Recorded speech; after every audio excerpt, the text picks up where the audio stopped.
to talk about secondary trauma, also known as vicarious trauma. These definitions they're slightly different. So just talking about the nuances between that, how this ties into generational trauma, direct trauma, and just have a conversation around it. So what is secondary trauma? So secondary trauma is really, and I'm actually going to pull up definitions here because I don't typically do this, but I really liked these definitions. So secondary trauma or secondary traumatic stress is a concept that was developed in the early 1990s, where we really look at the stress related symptoms that professionals who work in high stress and trauma exposed fields, so like child abuse investigators, nurse practitioners, emergency room clinicians, judges, therapists, animal shelter workers, people who or newscasters, right? So like civilians who don't work in high trauma fields but are deeply impacted by stories that they're exposed to. We can develop secondary traumatic stress where we basically are in scenarios where we see a lot of trauma or we hear a lot about direct trauma that is happening, but we're not the ones who are directly experiencing it. So we're either showing up in the aftermath of that trauma and caring for people, or we are seeing stories around it and getting the information secondhand. Like we don't have firsthand experience of the bad thing that happened. Vicarious trauma, on the other hand, is really looking at more of the personality perspective shift that happens in caring professionals' worldviews when they work with people who have experienced trauma.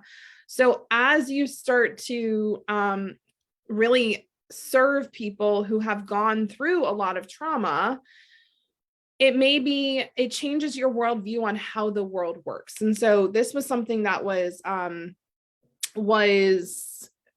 when I read about this, it really validated something that I had experienced, where, becoming a coach and starting the Institute for Trauma and Psychological Safety and hearing stories from people, my worldview changed a lot on humanity, on compassion, on how we do things, on just legit, like in so many different places. The way that I saw the world and the way that I saw humans interacting with each other in that world shifted from how I used to think it existed. And so I want to talk about secondary trauma, secondary traumatic stress, and talk about vicarious trauma, because there are a lot of us that are experiencing these things because of the fact that we just went through a pandemic. And because we are now living in a society where we can see so much more of the effects of trauma just by getting on our cell phones or turning on the TV or reading the news, we didn't used to have the exposure level to traumatic events that we do today, right? We weren't able to watch horrific traumatic things happen on TikTok or on the news. Those weren't broadcast into our homes. We maybe heard stories about them, but the visualization and the actual being there for the event wasn't a thing. And so we are starting to see a lot more vicarious trauma, and we're starting to see a lot more like secondary traumatic stress because simply of the fact that it is easier to live vicariously through traumatic events these days. It is easier to witness them, and it is easier to experience them. And what's so fascinating is, of course, this is today's topic, because yesterday I was driving to my co-working space, and on the way I decided I wanted to stop and get a coffee.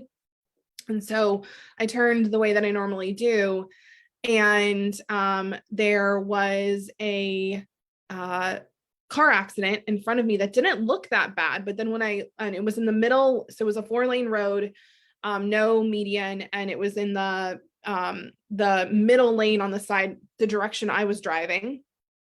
And it didn't look that bad, except when I looked over to the side, the grassy side, there was a man who looked like he had gotten out of the delivery truck that was in the accident, and a woman was just laying on the ground and she was like passed out.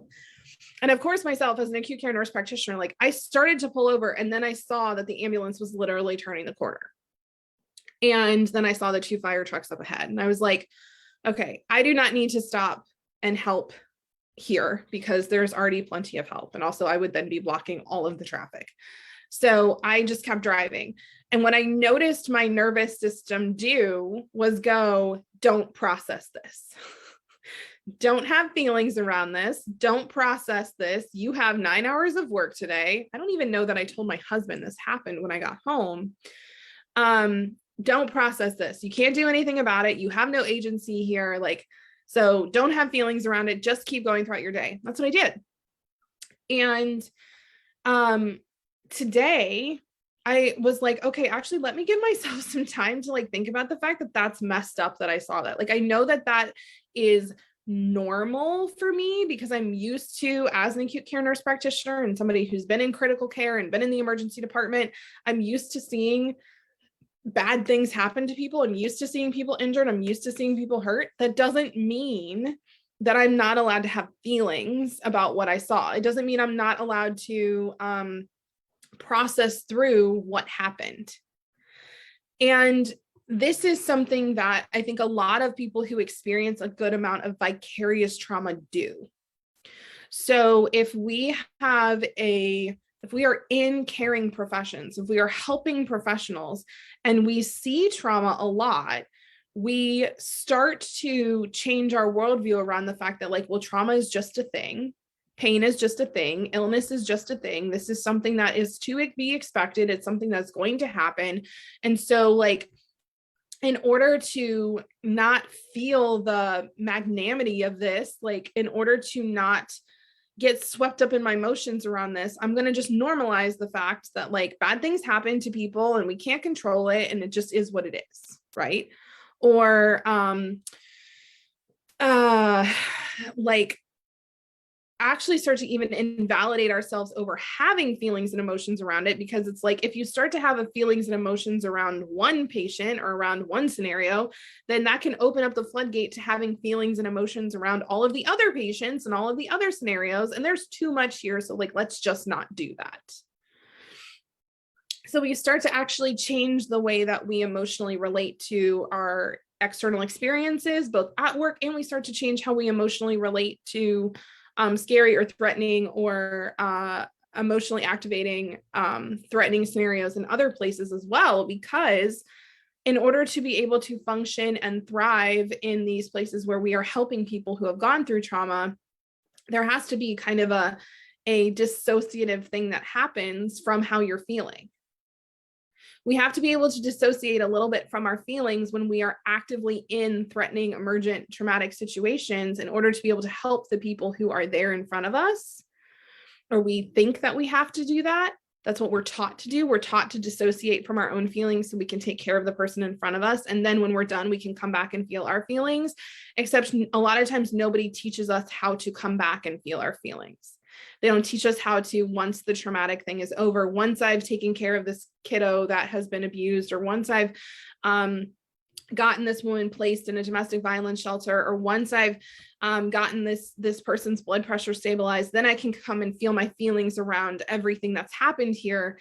And so often we don't, because society makes it hard for us to do that, or we're not taught how to do that, or the systems that we work in don't give us the space to do that, which is a huge criticism that I personally have of our current healthcare system, is there is no space to process. Yes, Adana, there's no circle back. There's no debrief, right? There's nothing. Or if it is, it's like very quick and then, okay, go take care of your other people. So, there's not a lot of acknowledgement of how being in traumatic situations and experiencing trauma as a part of your career or as a part of your life too, by the way, the normalization of that changes your worldview.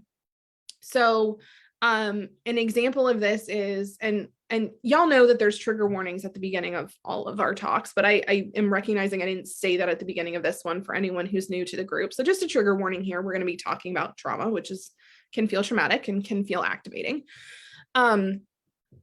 If I work in a domestic violence shelter, I may start to change my worldview on relationships, right?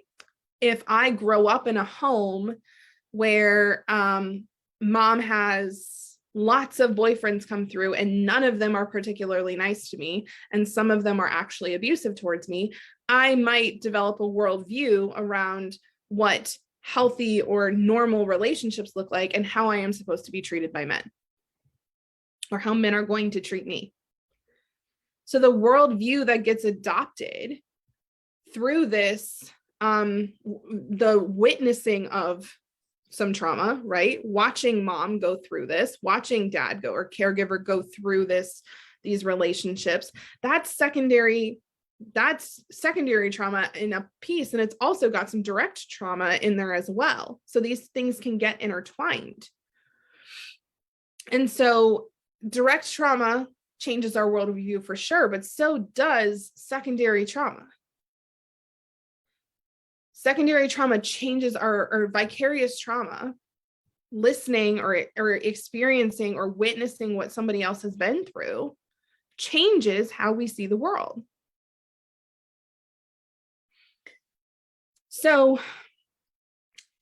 I have a lot of people come to me and they invalidate their experiences because they say, oh, well, my mom had cancer, but like I didn't have cancer. Or I work with cancer patients, but I don't have cancer myself. So the fact that I'm having these traumatic stress symptoms, I'm having these symptoms that look like PTSD, or I'm having these symptoms that look like secondary traumatic stress, like I shouldn't be having these because I'm not the person going through this. And what I want to very clearly validate for anyone who has those feelings is like, that's normal to invalidate yourself because you weren't the person that went through it, quote unquote. And also, like, I want to validate the fact that your experience of feeling traumatized by those things is real. I don't watch horror movies. I don't watch the news. I generally watch comedies and romances and fantasies these days.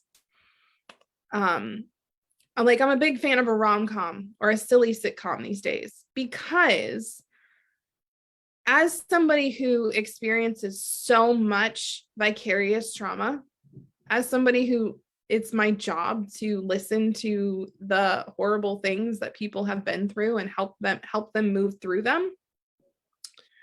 And as somebody who has over a decade experience in the healthcare system, also witnessing traumatic things and dealing with the aftermath of traumatic things, it just doesn't feel good for me to watch movies where people are being harmed or hurt. It actually feels mildly traumatic to me to expose myself to content where people are being harmed or hurt, because my nervous system's already like, we've had enough of that. And for other people, that's how their nervous systems handle it, right?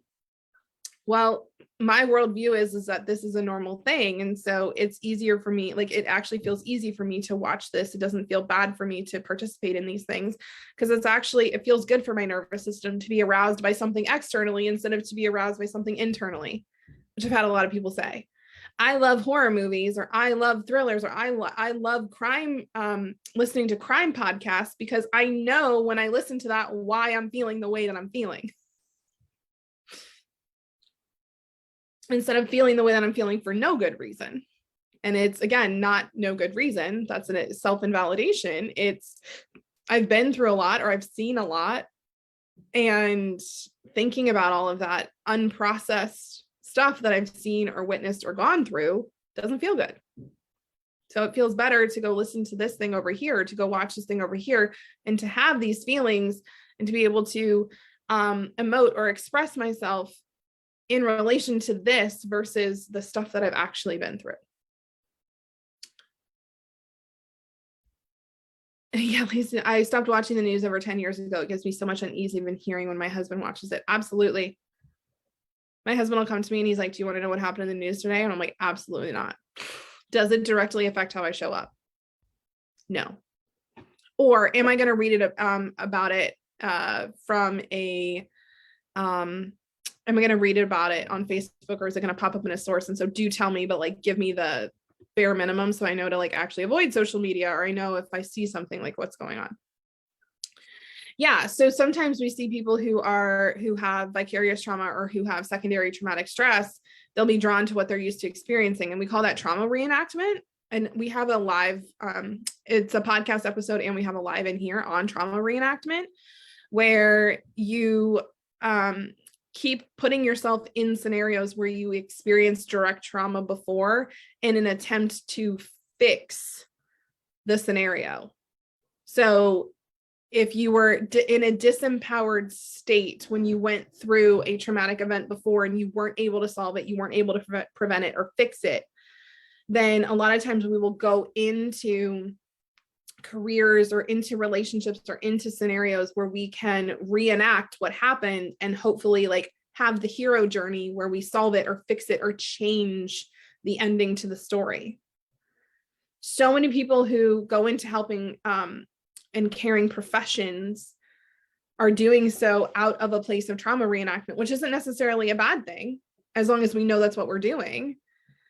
And the desire to help change something that you were helpless or disempowered to change when you were younger makes sense. I had a profound fear of death when I was younger, and of dying. And so what I did without even realizing it is went into a career in the medical ICU after doing clinicals in the emergency room, because I could actually try to help prevent death. And I got to have some control over death. And if I also got to get some familiarity with death, so it didn't feel as scary.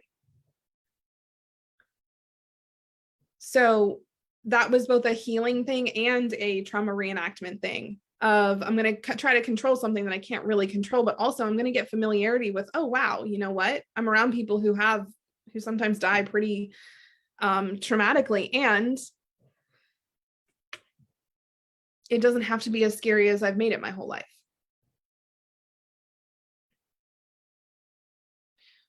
So I think the other thing that I want to talk about here today is just, you know, a lot of times we get secondary trauma, and we get secondary traumatic stress because we are trying to support somebody else who has gone through trauma. And it's one of those things where a lot of times as humans, we don't know how to do this. We don't know how to support someone who has gone through a traumatic experience. We don't know how to make sure that we're taking care of our own needs, and we don't know how to make sure that we're taking care of their needs. I see this a lot. You know, as I get older, the older we get, the more we're exposed to death, the more we're exposed to loss, the more we're exposed to trauma. And I see this a lot with the unexpected loss that happens, right? We don't know what to do. We have no idea how to support people who are going through loss. Number one, it's profoundly uncomfortable to support somebody going through something, or who has just gone through something traumatic, because it reminds us that it's possible that it could happen to us. So we as humans oftentimes want to distance ourselves from people who have gone through trauma, at least after a little while, right? Because the longer we stay connected to them, the more it reminds us that something bad could happen to us. Something traumatic could happen to us, unexpected. So I think it's important to just normalize that. I think it's important to normalize that our tendency, and actually Dr. Bruce Perry and Oprah Winfrey talk about this in their book, What Happened to You, that when initial traumatic things happen, we rush in and we try to give support to people who have been traumatized. And oftentimes, like, the amount of connection and overwhelm that's happening there it's helpful, but it feels overwhelming to the person who's going through the event. And then when they actually really, after a while, like after weeks, like need connection, need support, need the things, like there's no one to be found, no one anywhere to be found, because it feels better for us to have moved on by that point. It feels better for us to have moved on by that point, because if we stay in it with this person, it's like, oh gosh, like I'm just continuing to feel the thing and I don't want to feel the thing anymore. I want to move on, versus this person's still in the thing. So, one of the key things that one of the key phrases that we use, and it's part of a bigger practice that we call attunement.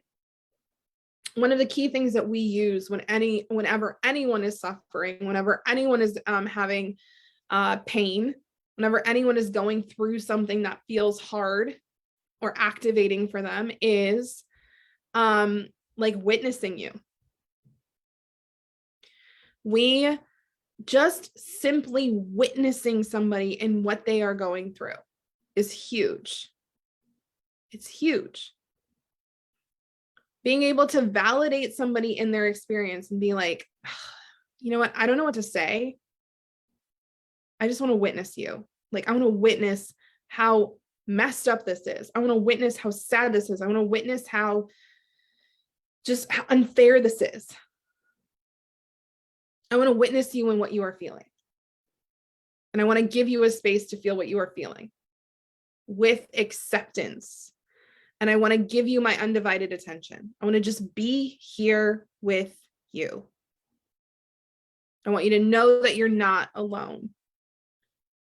So attunement is a word we use a lot in the trauma-informed setting. And attunement involves two things. It involves undivided attention and unconditional acceptance. And so if we can give attunement to people who are in pain, really, if we can give attunement to anyone that we come across at any point, this is really helpful. And it's like, I'm accepting that what you feel is what you feel. I'm accepting that what has happened is what has happened. And I'm witnessing you in it. I'm validating you in it. And also, I am here. I'm not on my phone. I'm not distracted. You want to just sit here for an hour and not talk? You want me to just like hold you for 20 minutes while you cry? You want to go play a video game and that's what we do? And then if you decide to talk, I'm here and listening. Like, I'm here. You have my undivided attention. This is what people need. And so you can say the wrong thing, you can do the wrong thing, you can bungle all of that up. And if the underlying message is, you're allowed to feel however you feel, I'm validating you in your experience, and I am here to give you my attention and to just show up, and whatever you need, cool. You know, this is a place that a lot of people struggle, where they say, what do you need? And when we have gone through something traumatic, a lot of times we don't know what we need. So we talked about the witnessing piece and the validation, but one of the things that we ask is, do you desire witnessing, comfort, or solution/strategy? Or a combination of these? Do you desire witnessing, comfort, or a solution/strategy? And oftentimes when I'll ask people this, they'll be like, I don't know. And I'm like, cool. Okay. So here are the things I can do. I can help you get a shower. I can help you watch the kids. I can bring you a meal. I can just sit here. Do any of those sound good? And if they're like, yeah, I should probably eat. Okay, great.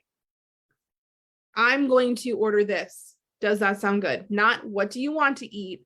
Not open-ended questions. Either closed questions, either or. Do you want solitude, or do you want to be with people? Do you want to be alone, or do you want to be with people? Do you want food? Do you want sleep? Do you want me to hold you while you cry? Do you want to play video games? And if they keep saying, I don't know, we can throw in different options. But what I notice is that usually by doing this, by saying this is what we're going to do, or giving them two concrete options,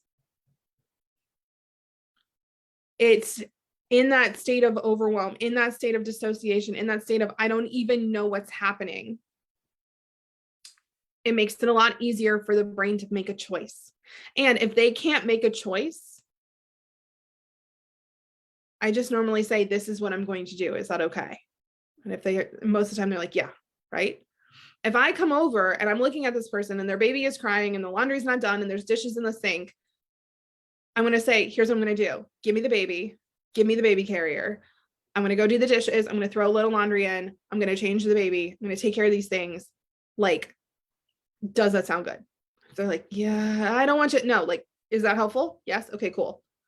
You do whatever you want to do while I do that. And sometimes they'll mosey into the kitchen and they'll help you do the dishes. And sometimes they'll lay on the couch and cry. And sometimes they'll go upstairs and sometimes they'll go on a walk. But going ahead and stepping in and doing things that you know need done with consent.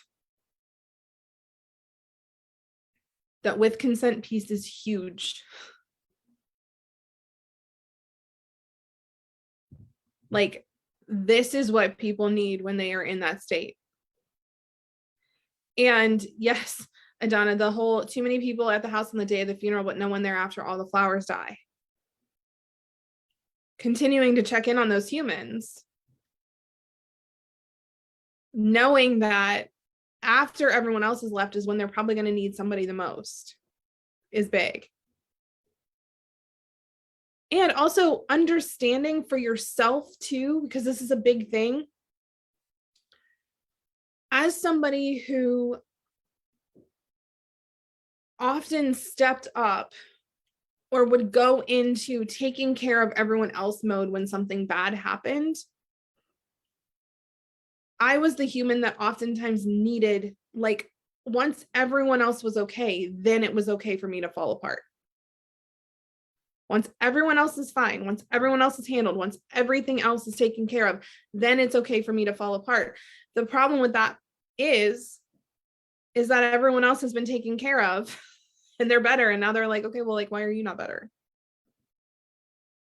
So also just remembering that sometimes the way that people handle secondary trauma is stepping in and taking care of everyone else. And then they have their own things that need healed.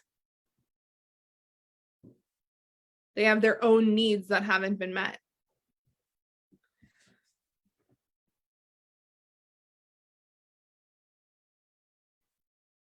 So if you are somebody who experiences vicarious trauma or secondary trauma, vicarious trauma in particular, where you take care of humans and you literally take on, or you hold for them, you help them hold their burdens and their pain and their trauma. Like, what are you doing for yourself to be able to hold that? What are you doing for yourself to be able to hold that and to continue to hold that? Because burnout and compassion fatigue happen when we aren't well resourced around our experiences of vicarious trauma. Burnout and compassion fatigue happen, say that again, when we are not well resourced ourselves in the holding of other people's direct trauma.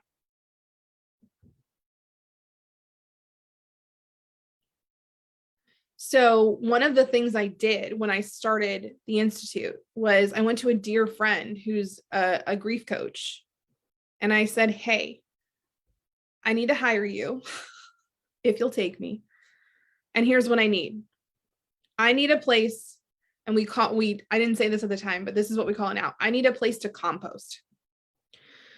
And what I mean by that is I need a place to, pardon the language, bring all the shit that other people have given me all week, that I've helped people hold, that's like maybe stuck a little bit. There's some residue left that I didn't clean off. Like my energetic boundaries maybe weren't like really clear.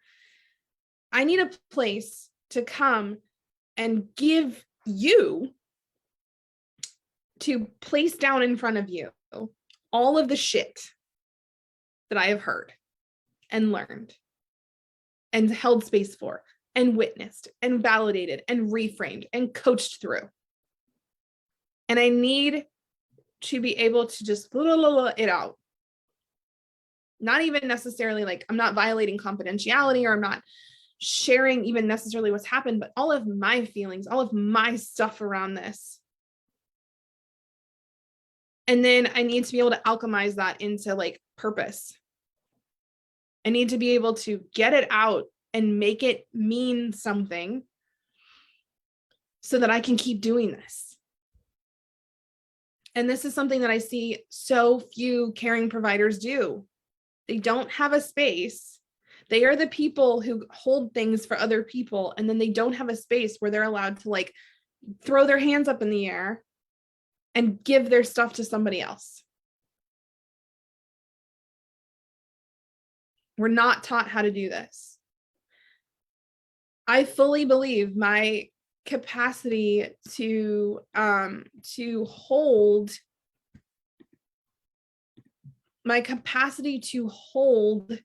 the level of horror and trauma and just awfulness that I hear on a weekly basis is because of this.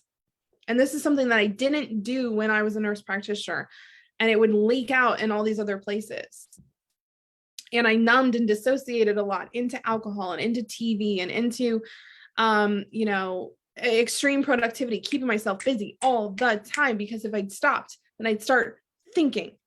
And I couldn't start thinking because if I started thinking, then I'd start feeling, and I couldn't start feeling because once I started feeling, there was no stopping.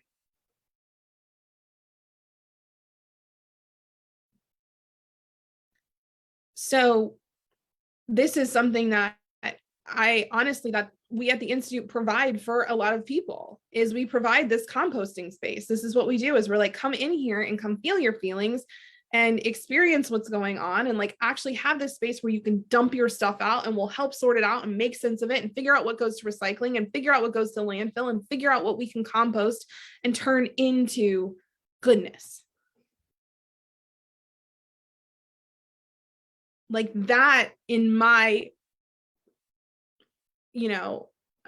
personal opinion, is one of the most powerful things that you can do if you are somebody who is exposed to vicarious trauma and exposed to secondary trauma on a consistent basis, is have a place where you dump it out. So, those are my thoughts on all of this.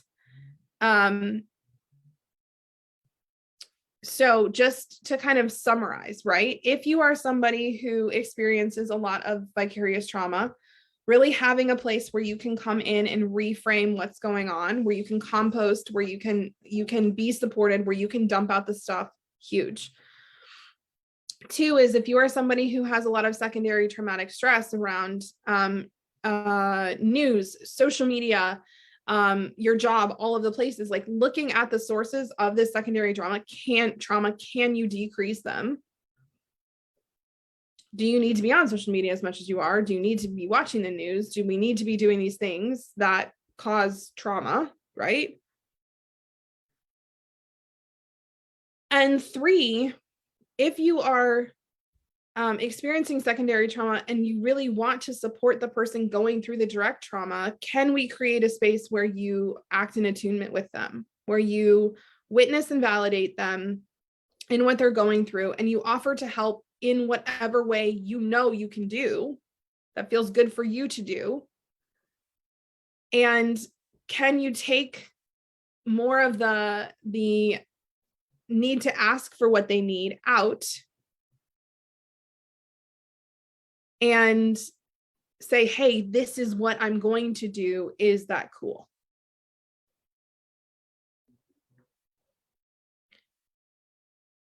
Question. Let's see. Waiting until everyone is better until you take care of yourself. What do you do when you feel like there's still something else you can do to help them get better? So the caregiving cycle never really ends, so you don't ever feel like you can take care of yourself. Yeah. So I think that this is a big piece too.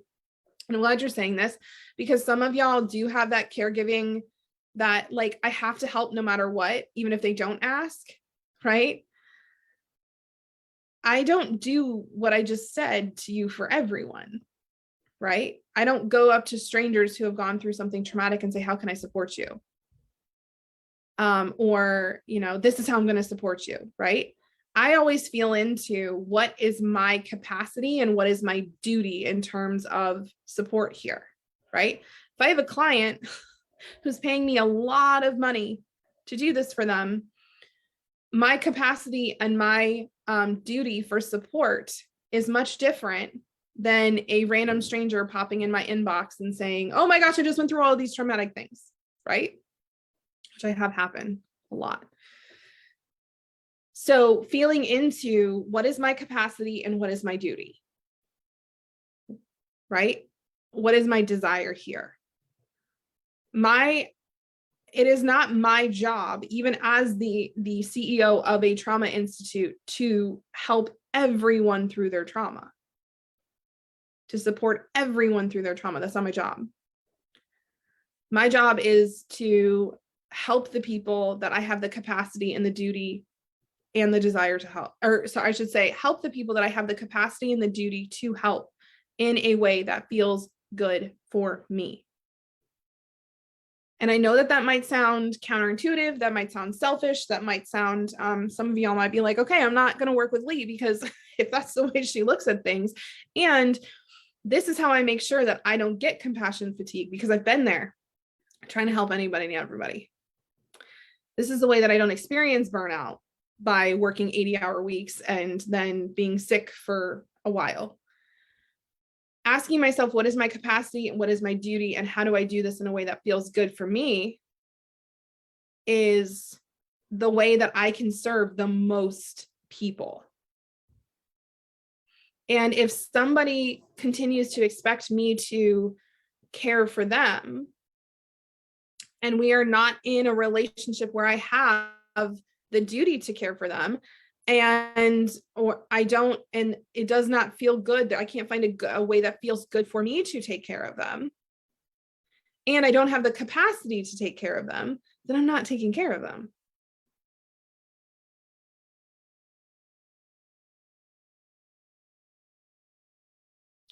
If I tried to help every single person that needed help in the world, like I could not do that. And I would actually diminish my ability to make an impact by trying to diffuse it all over in places that I don't have the capacity, the duty, and the ability.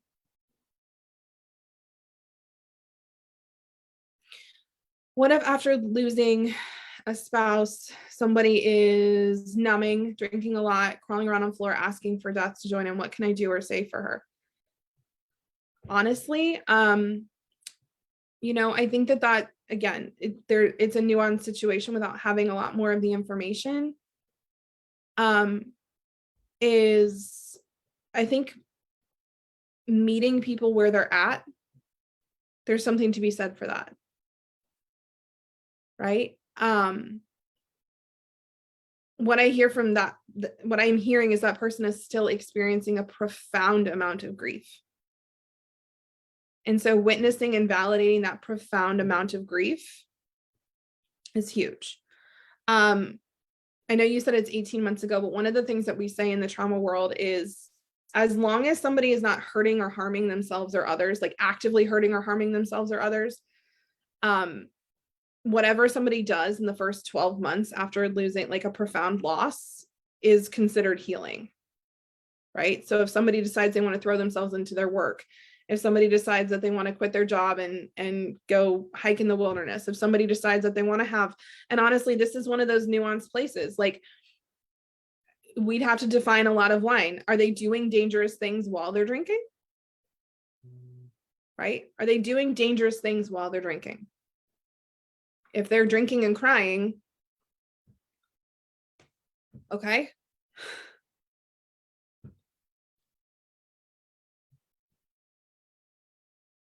So really, you know, if I had a friend doing that, I'd probably sit down on the floor with them. Be like, I'm just witnessing that this hurts so freaking bad. That the pain of this is so much that you wish you were there with him, that you miss him so much that this is what you're feeling.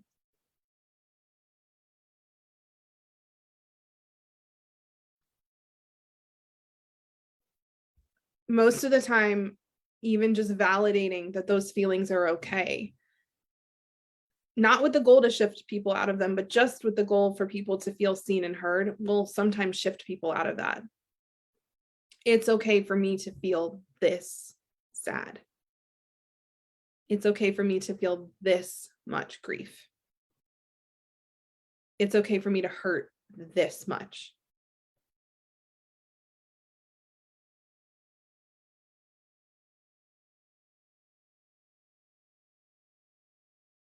And then you get to also be boundaried around that, right? If they are doing things that are dangerous, if they are doing things that are harmful to yourself or other, if they're getting behind the wheel of a car, if they're drinking while they're supposed to be at work, or while they're on the clock, are they making decisions that are potentially hurtful or harmful to someone else? If they're just drinking a bottle of wine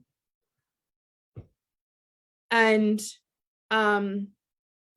passing out and waking up and showing up and doing what they need to do, again, it's nuanced. Doing that every day for the next 20 years, will that be hurtful and harmful for themselves? Absolutely. So I think the other piece is if they haven't been in contact or if they are willing, even the least bit willing, to go see a trauma professional, a mental health practitioner, that's huge. To get somebody who can actually help resource them. And that's the other piece too, is like, maybe you don't get her safely to bed. Maybe she passes out on the floor. And maybe when she wakes up, there's some different pain there. And it's like, okay, is this actually helping me?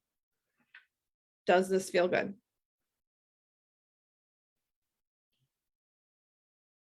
So the other piece is that, and I'll say this is just an intuitive hit, this could be completely wrong, is sometimes when we are continuing like after that year mark, or like after, a significant time out, the love, safety, and belonging that she's getting, if it's coming from the fact that she's drinking and crawling around and saying these things, like that might be how, if she's like, this is when people come take care of me, is when I do this is when I feel the least alone and I feel the most loved, is when I do it like this, there might be some boundary setting that gets to happen around, I love you so much and I love you too much to keep helping you do this,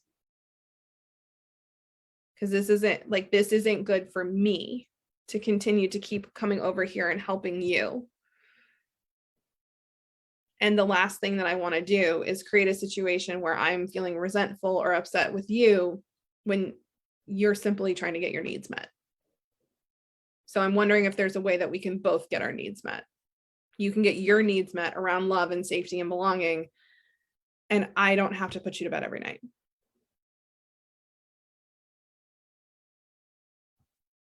And depending on the emotional maturity and the level of activation of that person, that may go well and it may not. And sometimes that's what people need to hear is, you can totally have my love and safety, and I can't continue to give it this way to you because it's hurting me.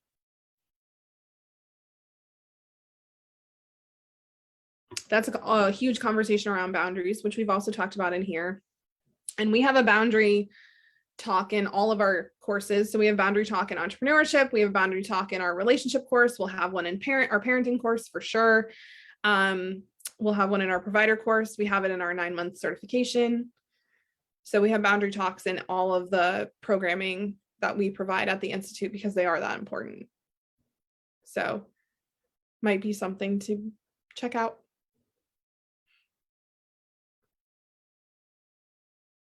All right. Thanks y'all for joining me.